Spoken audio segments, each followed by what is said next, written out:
Saudi আরবে পৌঁছেছেন ৩২,৫৮৮। মৃত্যু ৩। পবিত্র হজ পালনের উদ্দেশ্যে বাংলাদেশ থেকে সৌদি আরব পৌঁছেছেন ৩২,৫৮৮ জন হজযাত্রী। ধর্ম বিষয়ক মন্ত্রণালয়ের হজ অফিস ঢাকা সূত্রে জানা গেছে, ৭ মে ২০২৫ তারিখ পর্যন্ত সরকারি ও বেসরকারি ব্যবস্থাপনায় মোট ৮০টি হজ ফ্লাইটের মাধ্যমে এসব হজযাত্রী সৌদিতে পৌঁছেছেন। হজ অফিসের সর্বশেষ বুলেটিন অনুযায়ী চলতি বছর বাংলাদেশ থেকে মোট ৮৭,২০০ জন হজে যাওয়ার সুযোগ পেয়েছেন। এর মধ্যে সরকারি ব্যবস্থাপনায় ৫,২০০ জন এবং বেসরকারি ব্যবস্থাপনায় ৮১,৯০০ জন হজযাত্রীর কোটা নির্ধারিত হয়েছে। এ পর্যন্ত বাংলাদেশ থেকে হজে অংশ নেওয়া মোট হজযাত্রীদের মধ্যে মৃত্যুবরণ করেছেন ৩ জন। তাদের মধ্যে একজন হলেন রাজবাড়ীর পাংশার মোহাম্মদ খলিলুর রহমান, অপরজন কিশোরগঞ্জের বাজিতপুরের ফরিদুজ্জামান। আরেকজন নারী হজযাত্রী। আল হামিদা বানু পঞ্চগড় সদরে তার বাড়ি। তারা সবাই সৌদি আরবের স্বাভাবিক ইন্তেকাল করেন। ইন্না লিল্লাহি ওয়া ইন্না ইলাইহি রাজিউন।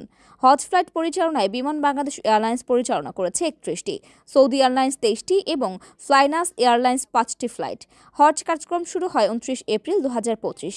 বিমান বাংলাদেশ এয়ারলাইন্সের প্রথম ডেডিকেটেড ফ্লাইটের মাধ্যমে যেখানে ৩৯৮ জন হজযাত্রী সৌদি আরবের উদ্দেশ্যে যাত্রা করেন। হজ ফ্লাইট শেষ হবে আগামী ৩১ মে ২০২৫।